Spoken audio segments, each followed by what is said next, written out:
نحمد بن صلی علی رسول الکریم اما بعد فاعوذ باللہ من الشیطان الرجیم بسم اللہ الرحمن الرحیم اللہم صلی علی سیدنا و مولانا محمد و علی آلہ وسلم رب زدنی علما۔ حدیث رسول صلی اللہ علیہ وآلہ وسلم چینل پہ آپ سب کو خوش آمدید۔ آج انشاءاللہ تعالی حدیث کی روشنی میں گفتگو تھوڑی سی ہوگی عمارتیں بنانے اور مکان بنانے کے بارے میں، کہ ہم سب کی یہی خواہش ہوتی ہے کہ ہمارے مکان بہت بڑے اور بہت مضبوط ہوں۔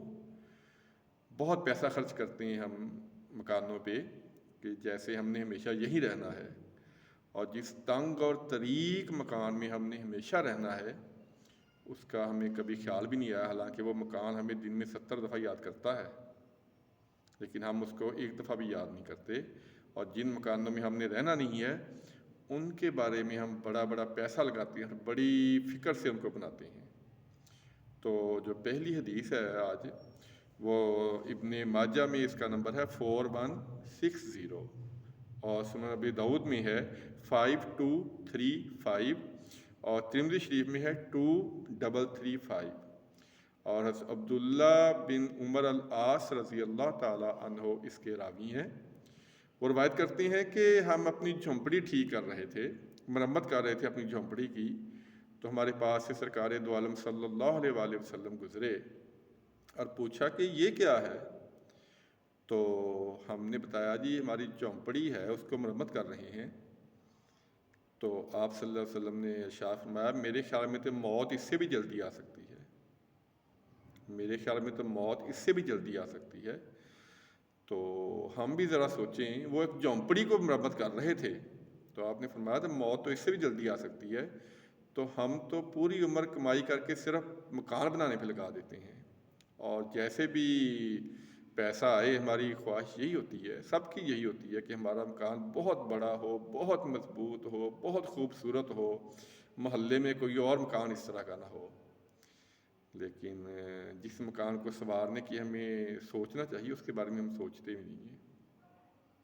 ایک اور حدیث ہے ابن ماجہ میں حدیث ہے 4161 اس کا نمبر ہے، اور سنن ابی داؤد میں ہے 5237۔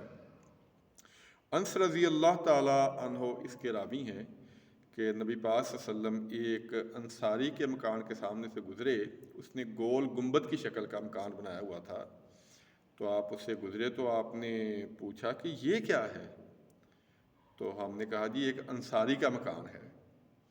تو آپ صلی اللہ علیہ وسلم نے ارشاد فرمایا کہ جو مال اس طرح ضائع کرتا ہے قیامت والے دن یہ مال مالک کے لیے وبال ہوگا۔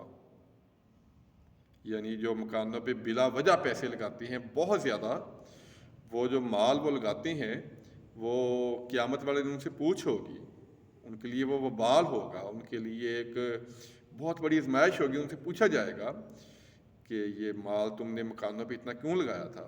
وہ ایک اور حدیث یاد آ گئی کہ پل صراط پہ جب انسان گزرے گا تو اس کو کافی چیزوں کا حساب دینا پڑے گا، پھر وہ گزرے گا۔ ان میں سے ایک یہ بھی ہے کہ مال کیسے کمایا اور کہاں خرچ کیا۔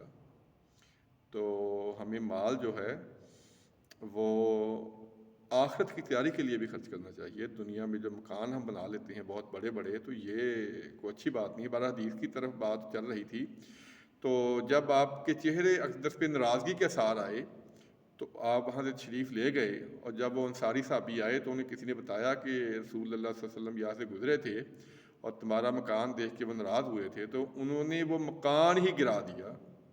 اب دیکھیں ذرا صحابہ کی تقویٰ دیکھیں، ان کی محبت دیکھیں کہ میرے نبی نے ناراضگی کا اظہار کیا ہے، انہیں وہ مکان ہی گرا دیا۔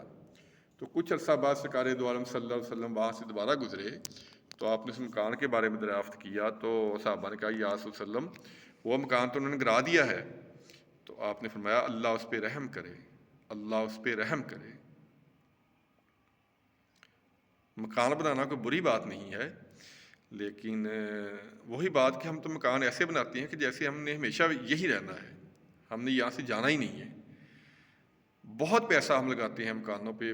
آج کل تو یہ ہر کسی کے مشاہدے کی بات، یہ بتانے کی بات تو ہے ہی نہیں ہے کہ بہت زیادہ پیسہ حلال ہو حرام ہو، ہماری کوشش ہوتی ہے کہ ہمارا مکان بہت خوبصورت ہو جائے، اس میں پتہ نہیں کیا کیا چیزیں ہم لگا دیتے ہیں، اور ہماری بدقسمتی ہے کہ ہم تو واش روم پہ لاکھوں روپیہ لگا دیتے ہیں۔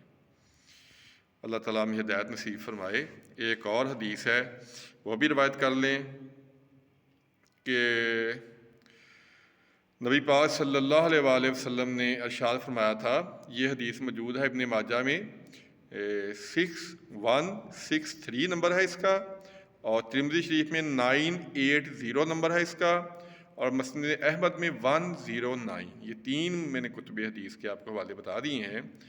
اور اس کے جو روایت کرتے ہیں راوی ہیں حارثہ بن مضرب رضی اللہ تعالیٰ عنہ، وہ روایت کرتے ہیں کہ ہم حضرت خباب رضی اللہ تعالیٰ عنہ کی عیادت کرنے کے لیے گئے، وہ بیمار تھے، تو انہوں نے فرمایا کہ میری بیماری بڑی طویل ہو گئی ہے، اگر نبی پاک صلی اللہ علیہ وآلہ وسلم نے موت کی خواہش کرنے سے منع نہ کیا ہوتا تو میں موت کی دعا کرتا۔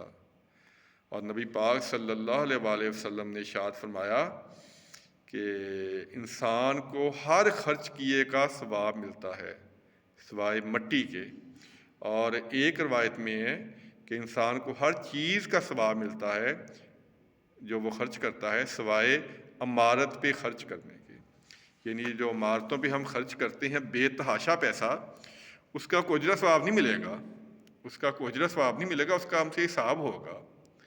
مکان تو بنانا چاہیے جس میں انسان دھوپ سے بارش سے اپنا بچاؤ کر سکے اور اپنا پردے کے طور پہ، لیکن ہم تو جو مکان بنا رہے ہیں، اللہ تعالیٰ معاف کرے، اللہ تعالیٰ معاف کرے، آج کل تو دور ہی عجیب و غریب آ گیا ہے کہ اتنا پیسہ لگا دیتے ہیں، کروڑوں روپیہ لگا دیتے ہیں، میں نے پہلے عرض کیا کہ واش روم پہ لاکھوں روپیہ لگا دیتے ہیں، تو اس کا کوئی فائدہ نہیں ہوگا، وہ وبال ہوگا قیامت والے دن، اور اس کے بارے میں پوچھ ہوگی۔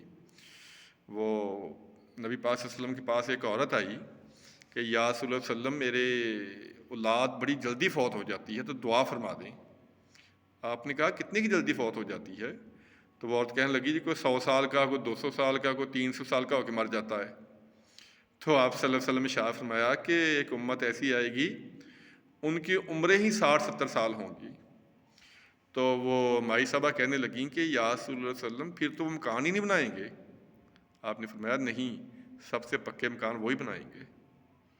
اور آج ہمارا یہی حال ہے کہ عمریں ہماری سب کو پتہ ہے 50 60 میکسیمم 70 80 تک کوئی جاتا ہے، تو مکان ہم ایسے بنا رہے ہیں، کوٹھیاں اور محل ایسے بنا رہے ہیں کہ جیسے ہم نے کوئی 1000 سال بھی رہنا ہو تو پھر بھی آخر جانا ہی ہے نا، پھر بھی تو جانا ہی ہے نا۔ تو جس مکان میں، جس قبر میں ہم نے ہمیشہ رہنا ہے، کیا کبھی اس کو بھی خوبصورت بنانے کے بارے میں سوچا ہے کہ اس کی خوبصورتی کے لیے ہم کیا ساتھ لے کے جا رہے ہیں؟ اس کے پرامن ہونے کے لیے قبر اور موت کے بارے میں ماشاءاللہ بڑے بیانات ہو چکے ہیں۔ قبر ایک بہت ہی خوفناک ایک، اللہ تعالیٰ معاف کرے ہمیں، اللہ تعالیٰ ہمیں قبر کے عذاب سے محفوظ رکھے۔ نبی پاک صلی اللہ علیہ وسلم نے فرمایا تھا میں نے قبر سے بھیانک منظر کوئی نہیں دیکھا، قبر سے بھیانک منظر میں نے کوئی نہیں دیکھا۔ اگر انسان کے اعمال اچھے نہ ہوئے تو یہ جو قبر ہے یہ بہت برا سلوک کرتی ہے، اس میں ہم نے ہمیشہ رہنا اور تنہا رہنا ہے، اکیلے رہنا ہے، وہاں کوئی محل نہیں ہوگا، کوئی کوٹھیاں نہیں ہوگی، کچھ نہیں ہوگا، ایک طریق سی تنگ سی ایک جگہ ہے۔ اس کے بارے میں سوچنا چاہیے کہ ہم اس کے بارے میں کیا جمع کر رہے ہیں، اس کے بارے میں ہم کیا جمع کر رہے ہیں، جہاں ہم نے ہمیشہ رہنا، ہم اپنے ساتھ کیا لے کے جا رہے ہیں۔ یہ چیزیں اسی وقت انسان سوچتا ہے جب وہ دین کی طرف مائل ہو، جب وہ دین کا مطالعہ کرے۔ میں پہلے بھی کہہ چکا ہوں، آپ جتنا مرضی سن لیں، دین سننے سے نہیں آتا، دین پڑھنے سے آتا ہے۔ اور انشاءاللہ جب ہم دین پڑھیں گے، حدیث کی کتب پڑھیں گے، تو اللہ تعالیٰ ہمارے دل نرم کر دے گا، ہم ان چیزوں کے بارے میں سوچیں گے۔ ابھی تو ہم سارے تقریباً دنیا کے بارے میں سوچتے ہیں، تو پھر انشاءاللہ تعالیٰ ہم آخرت کے بارے میں بھی سوچنا شروع کر دیں گے۔ اللہ تعالیٰ سے دعا ہے اللہ تعالیٰ موت کو اور آخرت کو اور قبر کو یاد رکھتے ہوئے زندگی گزارنے کی توفیق عطا فرمائے، اور اللہ تعالیٰ آخرت کے لیے سرمایہ جمع کرنے کی توفیق عطا فرمائے، اور اس گھر کو خوبصورت بنانے کی توفیق عطا فرمائے جس میں ہم نے ہمیشہ رہنا ہے۔ اللہ تعالیٰ شرف قبولیت عطا فرمائے، آمین ثم آمین۔ السلام علیکم ورحمۃ اللہ وبرکاتہ.